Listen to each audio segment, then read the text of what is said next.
ভোলা শহর আইসা আমার আশা পুরাছে। বন্ধুরা, আজকে আমি চলে এসেছি ভোলা শহরে।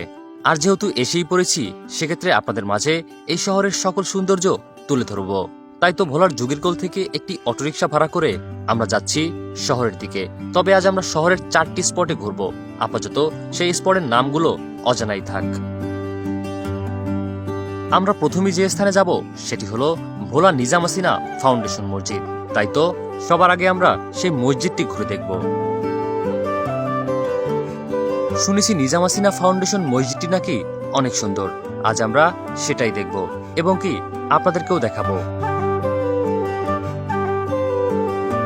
কিছুক্ষণের মধ্যেই আমরা চলে আসলাম মসজিদের সামনে। সত্যি অসাধারণ। চলুন শুধু বাহির থেকে নয়, ভিতর থেকেও এই মসজিদের সৌন্দর্য দেখে আসি। মেইন গেট বন্ধ থাকায় আমরা নিজাম হাসিনা ফাউন্ডেশন হাসপাতালের গেট দিয়ে প্রবেশ করতে থাকলাম মসজিদ এরিয়ায়।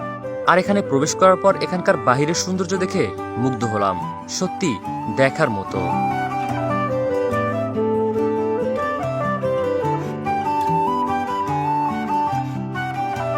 নিজাম হাসিনা ফাউন্ডেশন মসজিদটি 24,000 স্কয়ার ফুট বা 1.5 একর জমির উপরে মেঘনা লাইফ ইন্স্যুরেন্সের চেয়ারম্যান নিজামুদ্দিন আহমেদ ও তার পরিবারের অর্থায়নে গঠিত নিজাম হাসিনা ফাউন্ডেশনের আর্থিক সহযোগিতায় নির্মাণ করা হয় এটি। 2016 সালের ডিসেম্বরে তোফায়েল আহমেদ ও আলিয়াজম মুকুল ও বাইতুল মুকাররমের ইমাম এই মসজিদটি উদ্বোধন করেন। আরেকটি কথা, এই মসজিদে পুরুষ ও মহিলাদের জন্য রয়েছে আলাদা নামাজের স্থান ও উজুখানা। এবার মসজিদ থেকে বের হয়ে আমরা যাব অন্য স্থানে। আর যে স্থানে যাব, এই স্থানটি এ শহরের মানুষের কাছে খুবই পরিচিত একটি জায়গা। তার নাম বকপার। হ্যাঁ বন্ধুরা, শহরের মধ্যে একটি সৌন্দর্যপূর্ণ জায়গা হিসেবে পরিচিতি অর্জন করেছে সেই স্থানটি।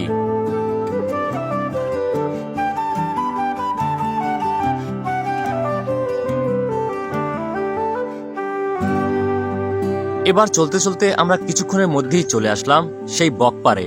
বাহ, সত্যি দারুণ একটি জায়গা এটি। বড় পুকুরের মাঝে স্টিলের তৈরি লম্বা বকগুলো দৃষ্টি কাড়তে সক্ষম সকলের। তাই তো সকালে বিকালে সকল সময়ই মানুষ এখানে ভিড় করে এখানকার এই সৌন্দর্য দেখার জন্য।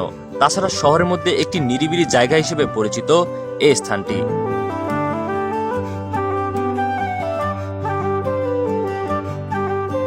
সকালের তুলনায় বিকেলে ও রাতে এখানে অনেক মানুষ এসে থাকে।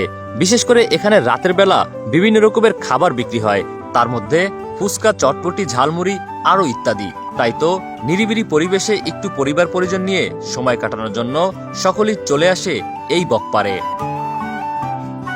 এখানকার এই পুকুরটিতে রঙিন মাছ রয়েছে। আপনি চাইলে পাশ থেকে মুড়ি কিনে নিয়ে এসে এই মাছকে খাওয়াতে পারেন।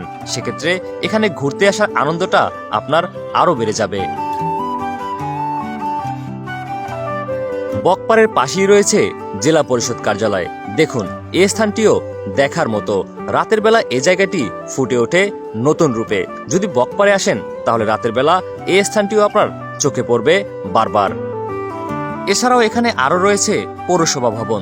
দেখুন, একদম রাজবাড়ির মতো দেখাচ্ছে এই ভবনটি। তবে এটি রাজবাড়ি নয়, এটি পৌরসভা ভবন। দেখতে বেশ চমৎকার।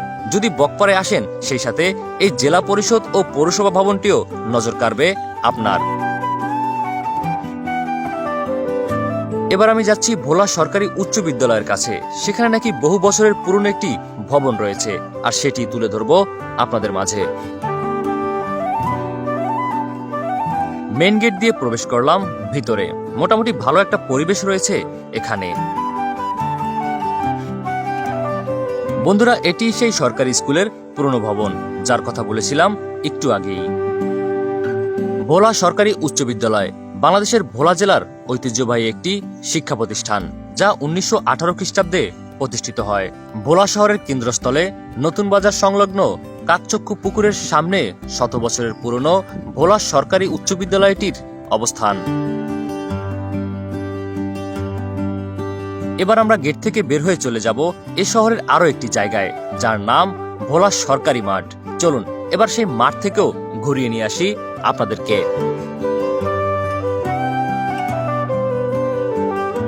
অবশেষে চলে আসলাম সরকারি স্কুল মাঠে। দেখুন, এই মাঠটিও অনেক সুন্দর। এখানে প্রতি বছর অনেক বড় বড় টুর্নামেন্টও হয়ে থাকে। তাছাড়া সকাল বিকাল ও রাতে সবসময় এখানে মানুষের আনাগোনা থাকে, কারণ এই জায়গাটি খুবই নিরিবিলি। এখানে সময় কাটাতে পছন্দ করে না এমন মানুষ এ শহরে পাওয়াই দায়। এখানে আসলে আপনারা চটপটি ও ফুচকা পেয়ে যাবেন। তার মধ্যে এই ভাইয়ের দোকানের চটপটি এবং কি ঝালমুড়ি থেকে শুরু করে সবকিছুই আমার কাছে বেশ ভালো লেগেছে। আপনারা যদি এ মাঠে আসেন তাহলে অবশ্যই এই ভাইয়ের দোকান থেকে চটপটি ফুচকা এবং কি ঝালমুড়ি খেয়ে যাবেন।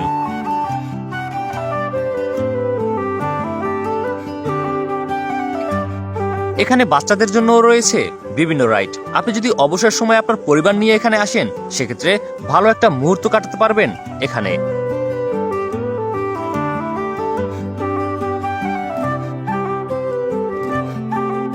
সরকারি স্কুল মাঠ থেকে একটু সামনেই অবস্থিত এই স্থানটি।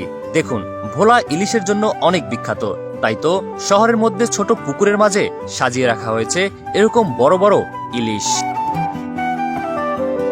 বন্ধুরা, আজকের ভিডিওটি এ পর্যন্তই। ভিডিওটি যদি ভালো লাগে থাকে তাহলে অবশ্যই শেয়ার করে দিবেন।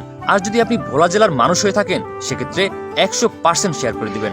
তাহলে সকলে ভালো থাকবেন। আল্লাহ হাফেজ।